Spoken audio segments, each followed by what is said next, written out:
back to Happy Hour FM. Welcome back. Yeah, whoa, Welcome back to you, Mr. Jan Willem. Hello, thank you. You have been away for far too long. Yes, but now I'm back You from have outer returned. space. I just Return of walked the in to King. find you here with that sad look upon your face, and the rest of that's one song.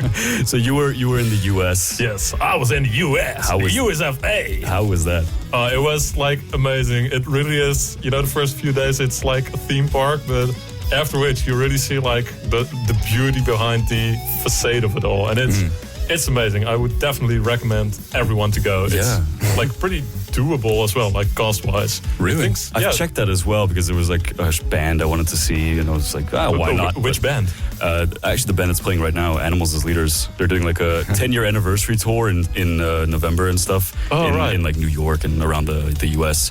I won't go. It's a bit crazy because I have classes and stuff, but you know, I considered it, but it's not too expensive. Yeah, no, that's like the entire flight way. It's like not really that much more expensive. It's like a trip to Turkey, pretty much, if you look it up well. Yeah. Damn. Yeah. Well, Like we're the very flights at least, I guess. Yeah, and like hotels, that's pretty doable, really. Sure. Like price value is amazing. Yeah. Oh, whoa, that Oh my was the God! music. I know, what I a know. sharp cut. Well, What You're a sharp fired. cut. You're Willem, fired. We're very happy to have you back here. Yes, thank you. I'm here with Chris. Thanks for having me. I'm Justin. We're the hosts of Happy Hour FM, and today we've On had 106.6 FM. Exactly. If you're hearing this, then you're on it. Oh, yeah. Oh, whoa. That's or amazing. you're streaming it online. And hey, if you want to text us, you want to talk to us, message our Instagram at Happy Hour FM, or send us a WhatsApp at 050-5715-815. Or send us an email. Or send us an email at our we do have a Happy Hour. Happy Hour Like FM a 050. contest, so you can still send them as Send well. a short story to our contest that's over. We do have a very special episode planned because we have a very interesting guest. I'm super curious. We will never let you get to that announcement. That's fine. We'll keep interrupting you forever. I like your voice. Kajvik. Woo, that's Kajvik's well. coming. Let's talk about Kajvik instead. There you go. Our guests can roll back we have a very special guest, so I'm very curious to ask a lot of questions. Jesse van Dijk, welcome to the show. Hello. Hi. Welcome. Yeah, thank you. How you doing, Jesse? I'm good. Had a nice busy day and now the sun is shining, so Yes. Well, the sun is shining all day, not just now. Well, we're in a nice, steamy radio room, and we're gonna ask some nice steamy questions. Jesse, you Wow, are. that's like the Daddy FM intro, pretty much. I would love. I'm Sugar gonna hear Daddy that Radio. show. Yeah. So anyway, Jesse, you are the founder. Is that correct? Of SubCulture. yeah, correct. And you have other works with Oost and Simplon, and you're just very much involved in the musical scene of Groningen, the cultural roots of the city, and I'm very interested to dive into that. but hey, excuse me, I am an uninformed listener. What is subculture? Please, Yeah, inform like us. it says like he's the founder of SubCulture. Like, oh yeah, I am concept. the founder of non-conformist So yes, ideology. you invented the wheel, right? And then fire. No, fire would come first. Anyway, tell us about SubCulture, Jesse. Yeah, so SubCulture is a music label focusing mainly on drum and bass music, dubstep, and we're also doing events at the moment. And next to that, also host a podcast on SoundCloud. Lovely. And it's really aiming to provide a stage for the local community of DJs and producers. Nice. And connecting that with like a more international crowd, and also really providing that place where established artists can share their knowledge, their experience with this whole generation actually of new and upcoming artists. Nice. Killer. So when you say local, is it like just city Groningen local, province Groningen That local, was my question North as well, Netherlands, Um, North yeah, Netherlands and Bulgaria? That's him. So That's him. it started out mainly focusing on the city of Groningen, but at the moment we're also expanding a bit to really incorporate all of the northern Netherlands. So cool. Leeuwarden, Zwolle. It's also, if it doesn't fit this description, we're like still working together with artists we find sick, like. Oh yeah. Yeah, whatever works, I guess. Are there a lot of other labels doing a similar thing? Who are your competitors that you want to smash into the ground?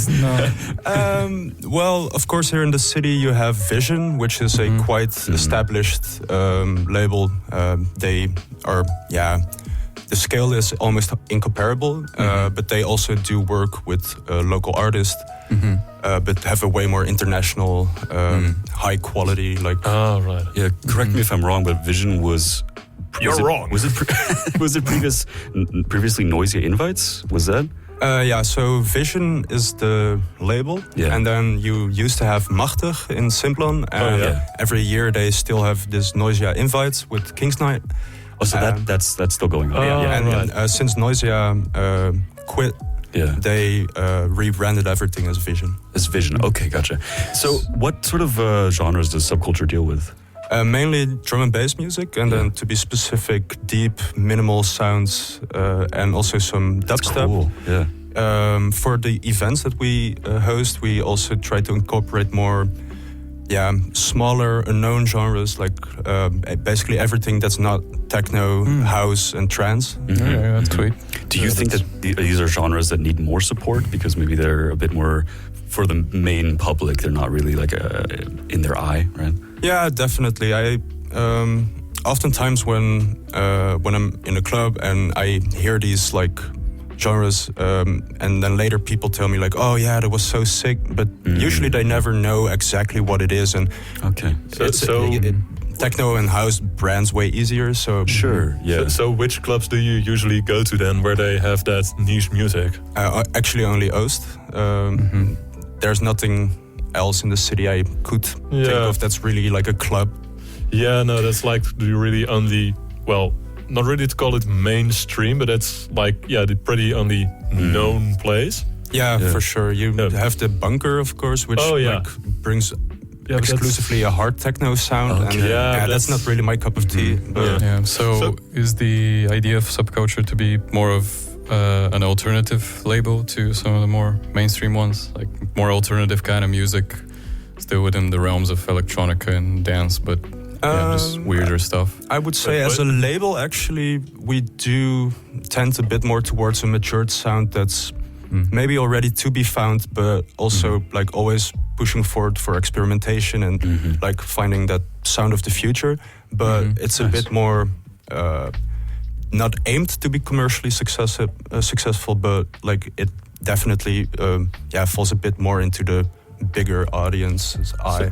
So like or ear. About that, because I like, well, correct me if I'm wrong, but the entire dubstep, I feel like it's sort of retro now. Like that was really big in 2013, 14. Yeah, It was like 4 years ago. It's a good point.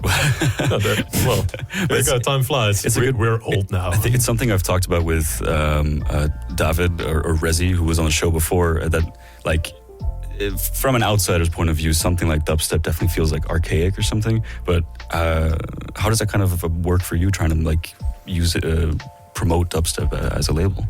Yeah, I think like the dubstep that rings a bell for a lot of people is like really that like very hard sound that indeed in like the early 2010s exactly. But that's only like a part of dubstep, of course, and like it's way broader. It has like a lot of like deep and actually quite mellow like soundscapes, and especially like the more deeper sounds and really more musically appealing, not so much noise for the sake of noise. That's what we try to provide like a stage for. That's lovely. Oh well, that's lovely, because we actually try to provide noise for the sake of noise. That's radio for you. We're professional noisemakers here. There you go. That's noise. Is the scene pretty healthy in your view? Like, are there a lot of new? No, everyone's having a fever. Everyone's dead. Not literally, man. COVID is roaming around in there, man. Oh no. Yeah, I would say, like, of course, well, the lockdown had a very big impact on the cultural scene of Groningen. Yeah, sure. Like events play a very important part in the psychological well-being of humans in general. Like, absolutely. Like things like dancing, coming together, but also like being under the influence of some substance, whether it's Aztecs taking ayahuasca or like nowadays taking a pill at Paradigm, so to say. Everything that's a bit moderated, it serves a function. And when that fell away during the pandemic, I really noticed how much of an impact it had on me personally, but also my surroundings.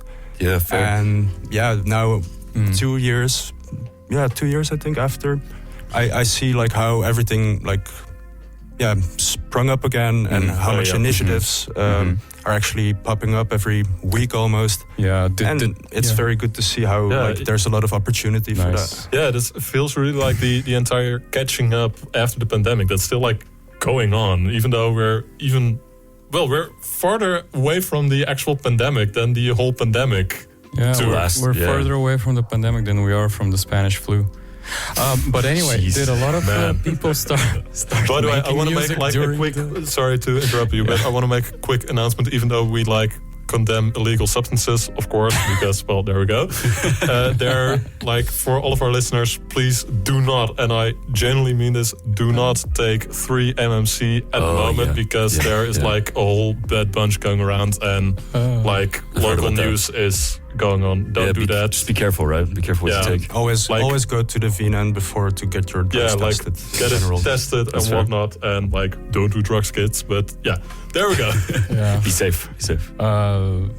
Do you find a lot of people started making music actually during the lockdown period, like in their bedrooms and stuff? Yeah, I think of course before there was plenty of music being made in Groningen, especially like the fact that Noisia is from the city. It's a direct inspiration for a lot of people, I think. Yeah. But with much more free time at hands, like I think a lot of people took that opportunity to spend more time producing music. Oh yeah. A lot of DJs also started out during Corona, and some of the like DJs that play the biggest stages in the Netherlands and beyond, like only started back then. So it's wild, man, I can still like remember that first week or so, or first 2 weeks of the pandemic. Like everyone on social media was like, "Oh yeah, I can't perform right now, so I'll perform for you." And there's like, I don't know, 2% of everyone you saw on Instagram, Facebook, whatever was going on, like we're actually good, and the rest is like, don't, like keep practicing, but keep practicing without social media for a bit. You can. That was a weird time. Everyone wanted to share, right? You wanted to connect with people, so you just put yourself out there. Yeah, I'm always interested in kind of the ideals that are behind certain subcultures, like you know, the punk rockers. They have their own sort of reason to punk. Yeah, exactly. You know, there's a certain philosophy almost to it. Is there such a thing in the kind of music that you that you support? The electronica and dance music, I think in general, like the electronic music scene is also started out as like a counterculture, of course. Absolutely, sure. But for me personally, what inspired me to start at first with events, we did this first under a different name as well, the Anti-Squad Collective. Nice. Oh, I like that name. It's fun. And your names are like amazing.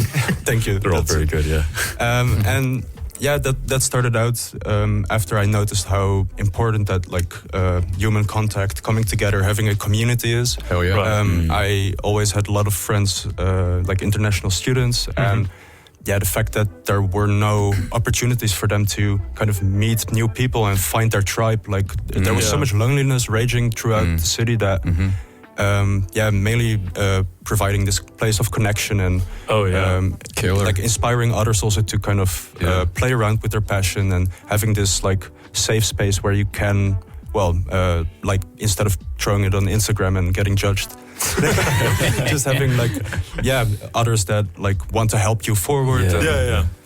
Killer. How did SubCulture get started? So after a year or almost a year of doing Anti-Squad, I did this with like a small group, but it turned out to not be a perfect match. We had a lot of like differences also in how we like what kind of music we wanted to do. And it was supposed to be only like a subdivision within the collective, but then it was kind of decided to quit the whole Anti-Squad project and really like do this as like its own thing. And so we decided to have an party under this new name, and that's almost a year ago now. Nice, Whoa! So you have your 1 year anniversary coming up. Exactly. Well, do you have anything planned? On the 30th of August, we will celebrate this 1 year anniversary. It's going to be at Oost, or actually the Ooststraat 13A, like branding.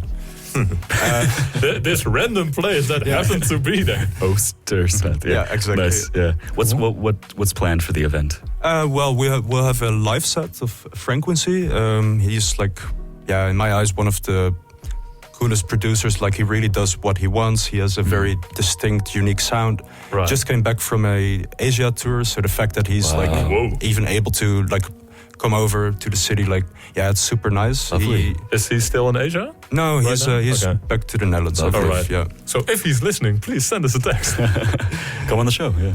And actually, the first time I've heard him, it was at Ongehoord. It's at Simplon. It used to be at Simplon, and going to these parties, it was also for me really showing me how every month the same people would come. Really, that family community idea.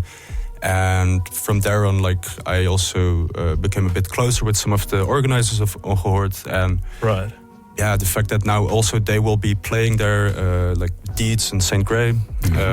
They will close the night. So it's also feel like, having this family on the lineup, kind of it's really more than just an event and just booking artists for the sake of having a sick headliner, No, it's like a celebration of 1 year. Yeah, lovely.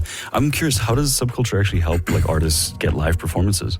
It's a matter of sometimes I just simply have the connection. I know other organizers that look for an artist that I can recommend. I do help them with advising them on how to put yourself out there, even though it's also for me kind of I'm just kind of winging it. I have no background whatsoever in music or marketing. I studied archaeology, so that's that's a whole different ballgame. Yeah, I'd like to ask you about that. Yeah, when you texted about my interests are archaeology, anthropology, I was very interested to get into that, maybe in a little bit, but short questions. Feel free to give as long as an answer as you'd like. It's kind of connected to what you were already talking about, but what does a label actually do? What are that's a short question. And the whole operation, go. So how do you start a label? That was also my question in the beginning. But at some point, I just knew more and more people that produce music, and the role of a label is really to kind of distribute this music, to be that platform that make sure that it gets on all the streaming platforms, to provide it with artwork, provide it with the mastering.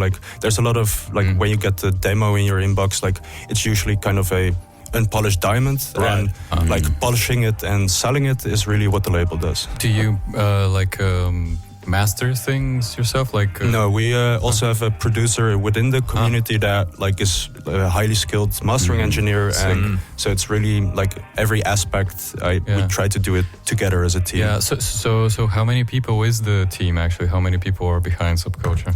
Ooh, that's a hard question, because on the one hand it's almost 50 people that in some way or another contribute. It's all friends, and it can be very small as just helping out with hanging up some posters. So it's really a network. Definitely. And so do you have people on a payroll, or is it all volunteers and whatnot? No, it's mostly volunteering. Really the professionals that in the artwork and in the mastering, they do get paid for their labor, so to say. But it's all thus far it has been also a investment for me. It's really not something that's nice, and it's also not meant to become a commercial success. It's really a passion project. Yeah, I think we're going to take a break quite soon. But since you mentioned artwork, I just wanted to ask, because the SubCulture Instagram and a lot of the artwork used in some of the posts you make is really, I feel, distinctive and really pretty. And do you have anything to say about how that art is made, or why it's made the way it is? Of course. It's before SubCulture started, at some point I met Joanna, Yola, and she's an amazing graphic designer. And we share our musical vision, and also I just had to give her some hints of the direction, what should SubCulture what should it be in people, their imagination. And it's as easy as just saying, "Yo, there will be a new release. Go nuts!" And then she sends me like a week later her draft, and it's like, all I can say is 2 thumbs up. Like, we really share that vision, and she has been behind most to all of the artworks. Like a few months ago, she took a little break, so that was also like a huge panic moment for me. Because I don't have these skills myself, I do have a vision, but a small period of time where the artworks are in paint, and then I could definitely feel like, it's amazing that you have like some amazing 4-year-old drawing of a cat or whatever. Like, hey, there you go. That's art. It's just for 2 months, okay? We'll be back. Oh man. Well, if you're listening and you're curious, go search SubCulture online or check out their Instagram. You'll find there's a lot of pretty art there. Yes. And I think if you are a backup artist, contact SubCulture. They need you in their pocket. Especially video editors at the moment. Video editors, interesting. Let's get into that in a second. But first, what song have you brought for us now? Well, first I would say "Stuck in Time" by Red Manta. Yeah. It's like the closing track of our first VA album. Okay. He's been like a background guest on the show, right? Yeah, and we're hoping to get him on the show eventually Soon. when he's free from touring all of South America. Wait, wasn't it South Asia just? No, it was another guy. Oh, right, okay. So this is Stuck in Time by Red Manta, Happy Hour FM. Stay tuned. See you later.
Welcome back to Happy Hour FM.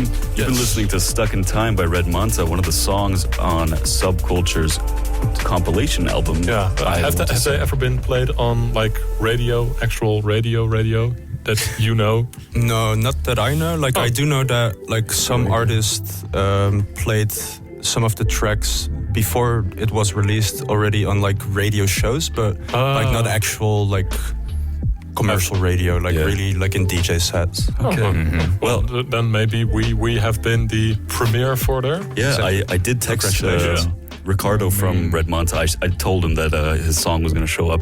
Eventually, we hope to have him on the show as well.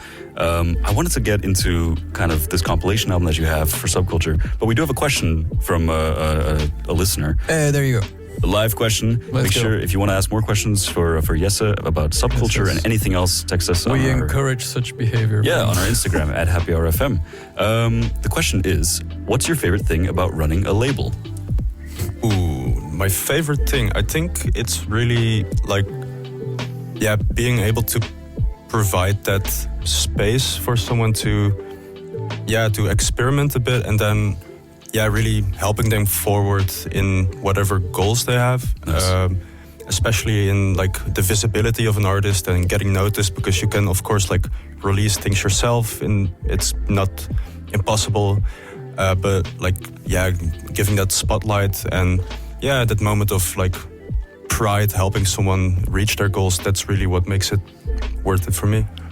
Very nice. Yeah. No, if you were to ask me what I like about doing this show, it's also like just getting guests on and letting them talk about stuff. It's just such a lovely feeling, right? And you spoke previously about community building. How does that take form? Is it just through organizing the parties, and then a lot of people want to help out, so that way they get to know each other?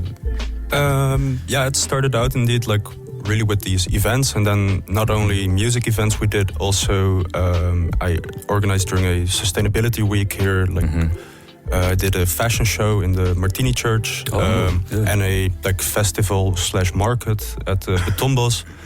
And it's really about having all these creatives with their own kind of niche of like what they want to create, but that in the end, whether it's music, art, clothes, like I feel like bringing these people together and laying the connections that otherwise maybe never have happened. That's really like part of it. And then just having regular moments of like coming together for a shared passion. But is it like, do you often within your label, like of course it's a music label, but do you like do the visibility as well for other artists as well within SubCulture? A bit. Like of course I try to help out as much like as I can with the limited resources and knowledge. I like when it comes to really artist management, I kind of tried doing it for like as much as possible. But at the moment, it's only like truly popping up for Seven Headed. He's also like a good friend of mine. And that's with everything we do, it's also friendship and trust is the basis. And then like only after that, like the colleague and the professional like mindset comes. So it's not like you're out there like, I'm going to make a conglomerate of marketing and whatnot. I mean, on that topic, how do you see SubCulture growing, or where is it kind of going towards? Actually, I always say that like SubCulture grows as a platform as soon as the artist using it grows. Nice. So at the moment I think we're just trying to stay consistent, and as long as we are able to keep on doing what we want to do, that's growth forward. That's great. Is it kind of, you mentioned the artist Seven Headed, right? Is it more like if they grow big enough where they don't really need, where they can just book their own massive venues or whatever, then they're set free or something? I don't like. It's also kind of doing the things or helping out with the things that like don't appeal as much to him. Like for instance, the whole like social media strategy or networking, and really having that like kind of hawkish mindset in the end of opportunism. opportunism. Yeah, opportunity. I totally understand, right? It's kind of it conflicts a lot with the artistry of like spending time just making beats or whatever, right? Yeah, indeed. You don't want to do the worrying rest. about commercial, like being commercial, is just kind of ruins the beauty of the art. It can be exhausting, but necessary, unfortunately. Sadly. Yeah. As well, luckily you had no artist in the 27 Club yet, so there you go. Yeah, most of them are far younger, so yeah, there's still a chance. No. Gonna get there. Knock on wood. Well, so I want to talk a little about the visuals. Physis Parados, which is the compilation album that SubCulture made. Did I pronounce that correctly? Physis Parados. Physis Parados, it's Greek. Correct. Yeah.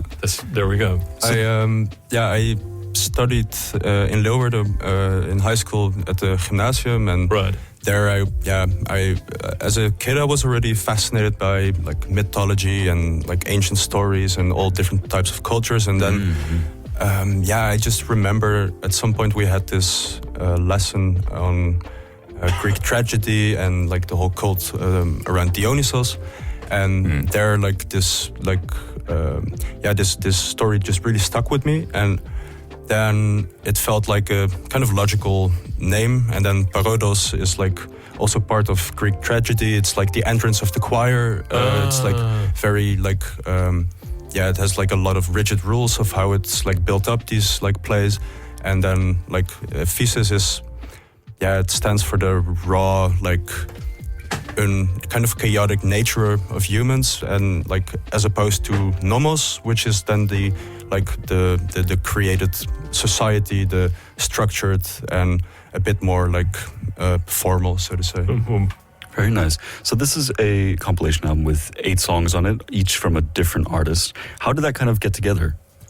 It really started out with just asking a lot of producers, like, hey, do you have any like songs that you would want to share? And slowly but surely it kind of comes together. You have like some selection, and then it's a matter of really finishing each track for the producers. And after that, it goes to the mastering engineer. In the meantime, we make a whole promotion strategy and find a fitting artwork. And actually it was all very last minute. I've really learned from that to never do it this last minute. That's a good learning experience, right? That you tried. How did you distribute the compilation album? What sort of platforms? Because I mean, we're on Spotify right now with this one, but I think it's actually there's like companies that you upload this to, and they will send it to Spotify. It's on YouTube. It's on SoundCloud. It's on Beatport. It's on actually I think most major streaming platforms. You can make reels on it in Instagram and TikTok. It's available. So there's quite a lot of those. You just pay a monthly fee or something, and then like it'll like manage all the uploading for you. Exactly. All you have to do is send like the master track and some meta information, art and meta information.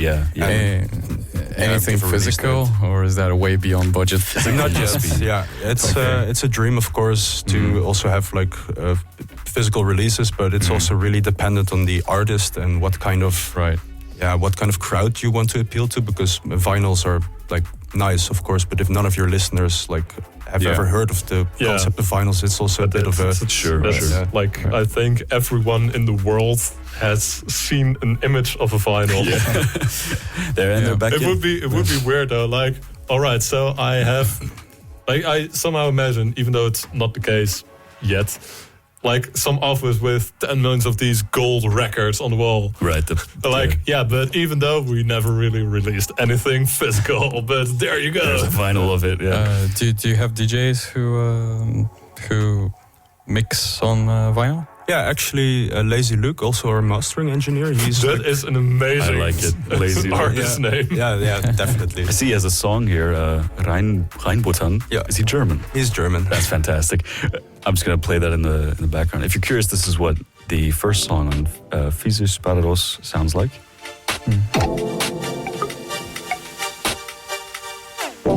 Really slow till beginning. Nice build up. We'll get back there. But what do you think is the appeal to this type of music for the layman who has no idea?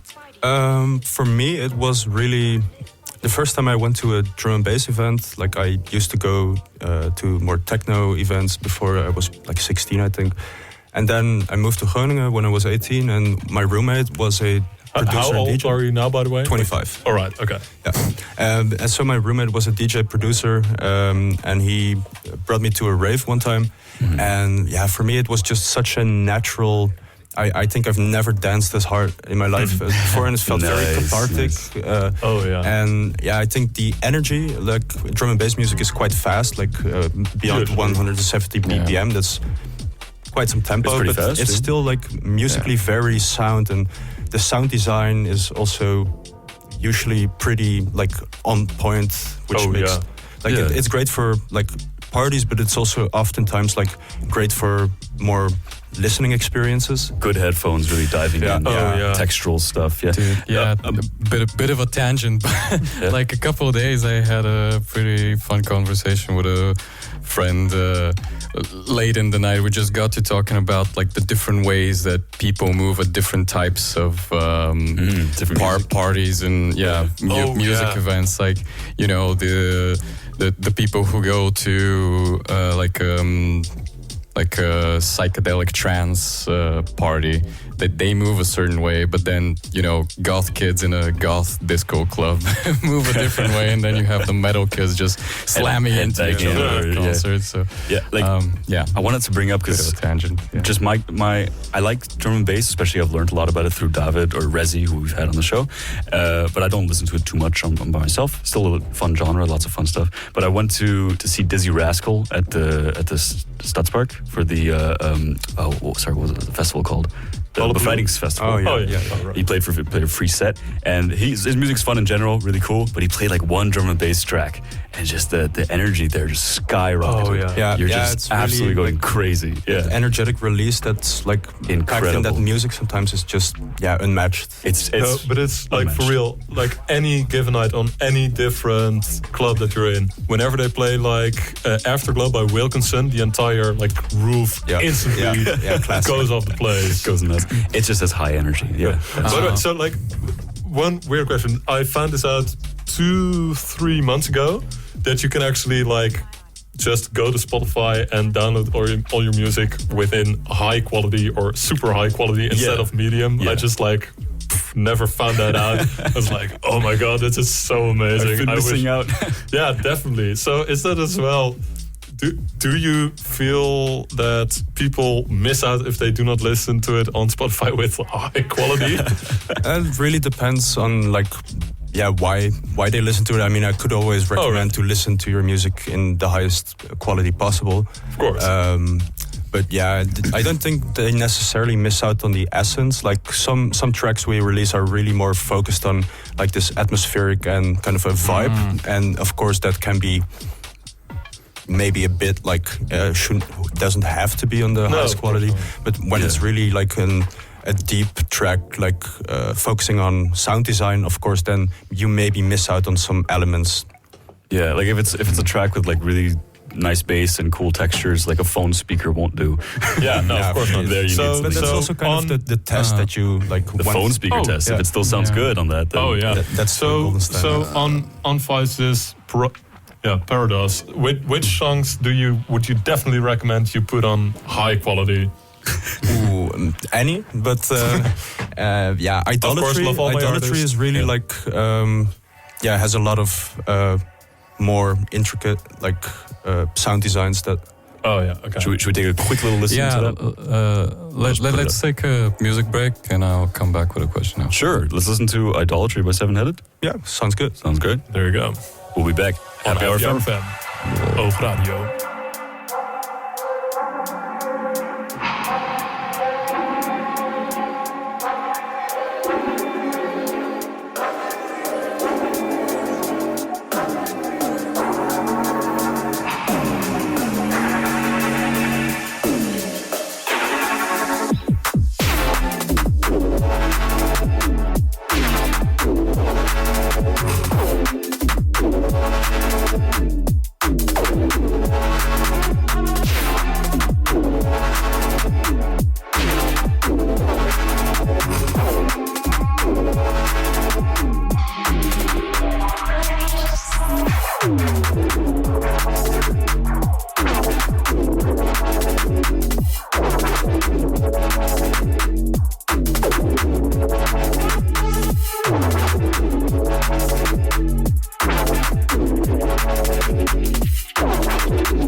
Happy Hour FM. That was Idolatry by Seven Headed. We're here with Jesse van Dijk talking about subculture, drum and bass, and the music scene in Groningen. Do you have a question for Jesse or for us? Message us on our Instagram at Happy Hour FM. Or at 050-571-5815. And you know what the funny thing is? Like, I just remembered from, I don't know, it was a few months ago, we just asked our listeners, like, all right, who do you think the tallest person in the city is?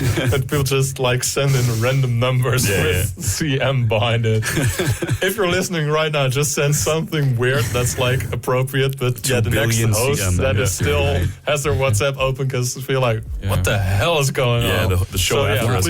Like, while people were sending in their heights to us, I had a question for Jesse. Yes. We talked previously about distribution a bit, like making sure the music makes it to platforms like Spotify, etc.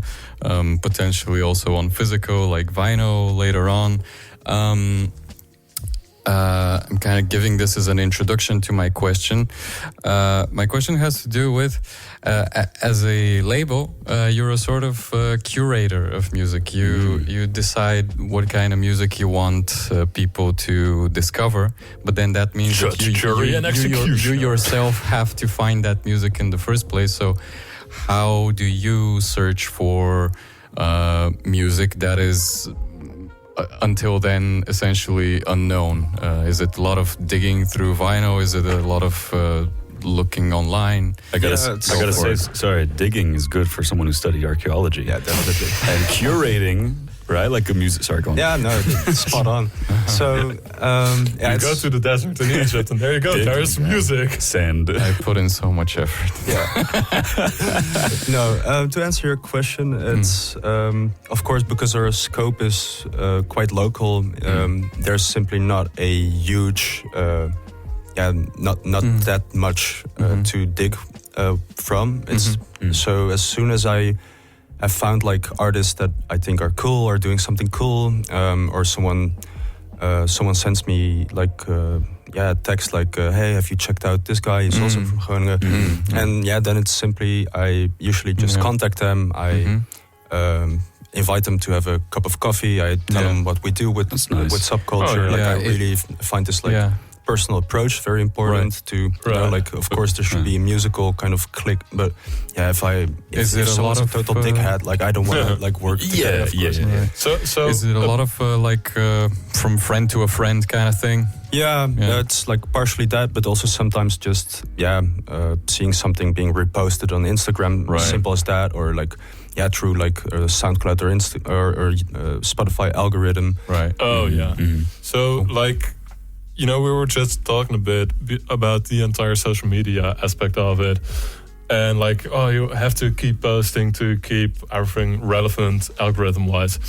Whenever you find an artist, do you sometimes need to like pressure them? Like, all right, you gotta stay relevant as to say, so no, just not really. release something, get to work. That's a fair thing, like a manager, right? Like Yeah, not really, because in the end, like, we just want to provide that stage for people to reach their goals, and like, of course, if they really want to grow and like kind of get out of the local scene, really have like commercial success, of course, then I will advise them to be a bit tight on the socials. But it's but like with releasing new music as well, do you like need to follow up on them? Like, dude, are you gonna release a second song or whatever? I mean, we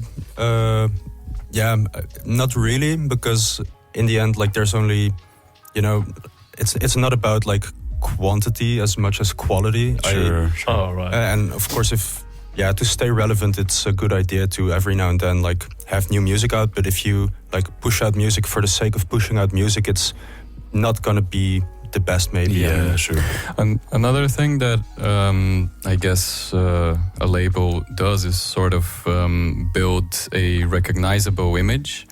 So we talked about this compilation previously, and part of what goes into making it, I guess, is making sure that the sound of each track is sort of coherent. So how does the visual aspect of that also come into play, like the artworks on the albums, basically? That usually it starts out with the music, and as soon as the music is there, like, I will send this also to the designer, and within we've worked with the same designer, and so there's this huge trust that as soon as we send something over, she will know what to do. Usually it only takes maybe 1 or 2 rounds of like minor feedback, but thus far it has really been like is there spot on. Is there any specific direction you want to take the visuals? Like any particular inspirations? What you want it to look like? I think we just talked a little bit about it off mic, so I want to bring it up now. Yeah, I guess you could describe it as kind of the intersection between, on the one hand, highly futuristic, kind of chromatic, metallic, like almost dystopian, and then at the same time this very mysterious and kind of mostly mysterious. That's like even though like it's dystopian, like the one Justin showed us, like even though we are on radio so we can't visualize it, that like looked generic, like really dystopian in a way that it was sort of a chrome metal logo, basically. Yeah. But the other images, even though it's dystopian, I don't know, I find it really relaxing to look at. It is, yeah. Were there any inspirations for that? Like from movies? No, to be honest, no? I think I was just inspired by the portfolio of our graphic designer, and cool. I just gave some like hints of directions of what I like want SubCulture to subconsciously be. That's nice. And they take care of it for you. It up. Without her, like, none of this has been possible. Also, so thank you if you're listening. Do you want to shout out her name again? Yola.arc. Nice, lovely. Sweet. Very nice. Well, we've got 10 minutes left. Should we have another quick little song that you've brought with you, and then we can just wrap it up? Definitely. I would say Viooltjes, Doe Het Maar, by Alexander Moto, Sarah Nemi. Sure. Tell us, why'd you choose the song? It's by a friend of mine, and it's like, I knew she wrote poetry, but I find it such a cool song. I really love hip hop, especially Dutch hip hop. It's locally sourced. And like a locally sourced organic hip hop. Exactly. I love that. Well, this is say the name one more time. Viooltjes. Nice. Stay tuned. Bye.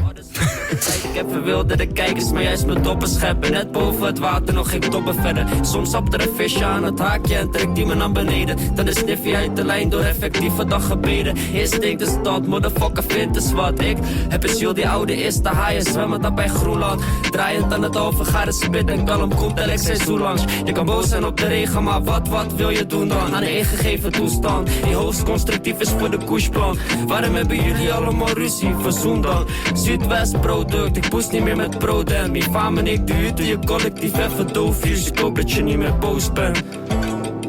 weet niet wat je wil. Ik hoop dat je niet meer boos bent.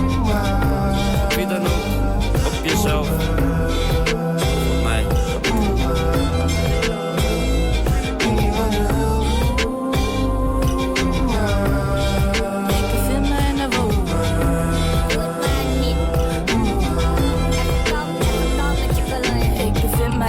Kolonje giegels vanuit rechts. Drukke benen onder de tafel, het voelt allemaal niet echt. Ik hoor een stem die woorden zegt die ik niet ken. Ik kan het net niet plaatsen hoe de talen kunnen scheiden en verleiden. Het voelt allemaal niet echt. Hij pakt een flesje, verstikt zijn eigen zijn met zijn kolonje. Maar hij is die trein, er weegt iets op zijn hart. Hij maskeert het met iets fijns, oude pijn. Verlangen naar hoe het was, niet weten hoe het zal gaan zijn. Ik ruik musk en kruiden ergens uit het zuiden. Een vleugje kon geen kwaad, maar nu kan ik niks anders ruiken. Verstikt mij zijn pijn, hij wil ergens gaan schuilen. Regenbuien, sneeuwbuien, hij wil niet naar buiten. Oh shit, ik word gebeld.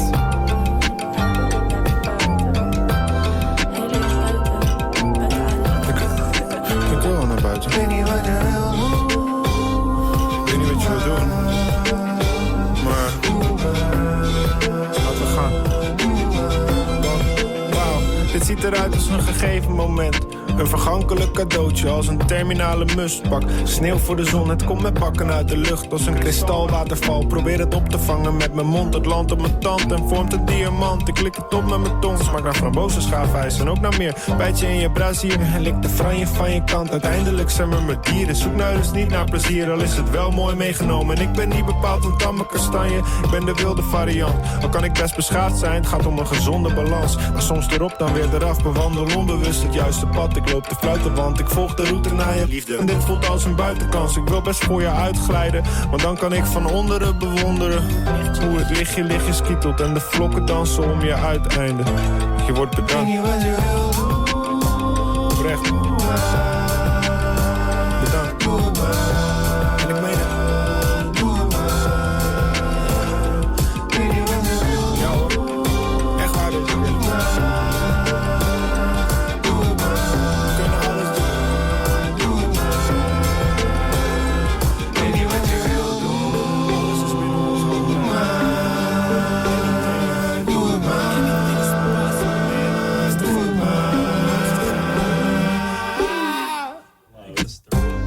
Welcome back to Happy Hour FM. We're here for the last bit of the it. last little bit. We're here with Jesse van Dijk. So, archaeology. Archaeology, bones and such. I actually was really curious about Simplon because we didn't talk about it. We've had people from Simplon on here before. We've had Los Mercedes. We've had Dimitri Lipper. That's it, I think. It's enough. But tell us, what's your connection to Simplon? Well, I used to go there to events already since I live here in 2017. Mm-hmm. And The year of our Lord. The year of our Lord. And at some point I wanted to contribute to what they were doing. They were looking for volunteers. They always are. So if you're listening and want to do something, it's pretty cool.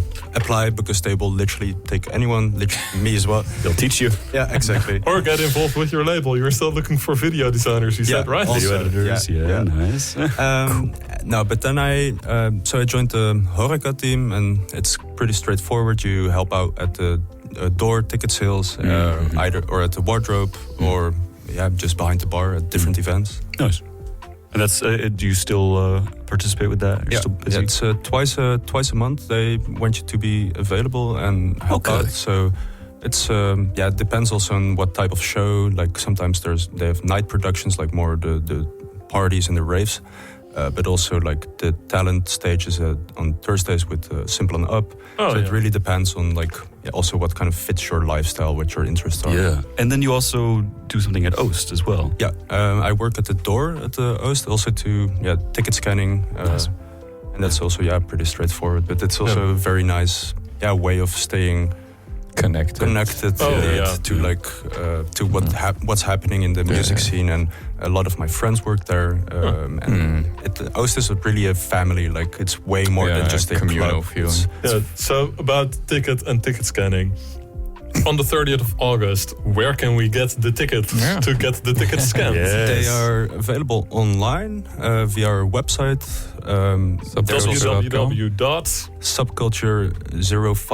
www.subculture050.com. All right. Very Groningen, nice. And also there's a link in our bio on Instagram, of course. Yeah. You can also. And how much do the tickets go for? At the moment, they are €13.50 for the regular ones. There's still a few, so if you're fast. Was that and like regular ones instead of the irregular ones? The late ones. Like right. Early, regular, late. Usually it's like a step. Yeah. Lovely. All right. Well, grab some tickets for the 1 year anniversary of SubCulture. On the 30th of August. Also find your podcast on the SubCulture website, right? Yeah, there's we do this weekly mix series where an hour, like we invite an artist. This is also a bit more like outside of the scope of the label, so just anyone that we think is like a cool DJ, we want to have on there, and basically give them the freedom to record a mix for an hour, like just united by bass, breaks, or beats. Nice. Electronic only. Yeah, Okay. I mean, if someone is able to to do an acoustic like bass set, Ooh, sure, why not? Well, Cool. yes, thank you so much for being on the show. We're coming towards the end. Is there any last words you'd like to say to the public before we go off? Well, first of all, thank you also for having me. Thank you for being here. Any last words? Et tu brute. Don't touch burning dogs. Yeah, that's great advice, I guess. That's good advice, yeah. And do not take 3 MMC Yeah, no, at the moment as well. That's like also a pretty solid one. Right there. Two pieces of advice to live by.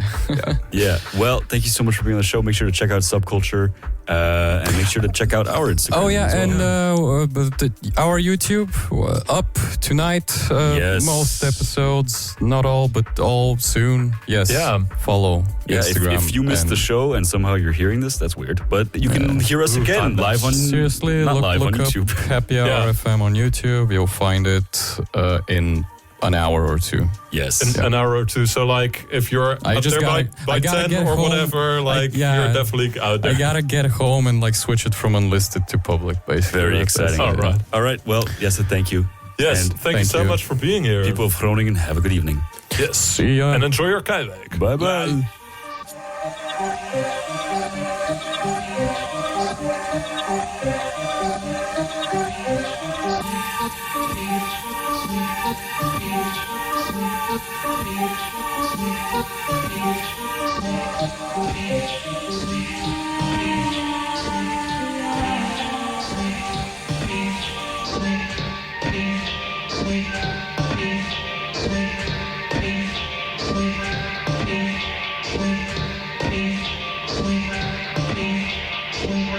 Thank you.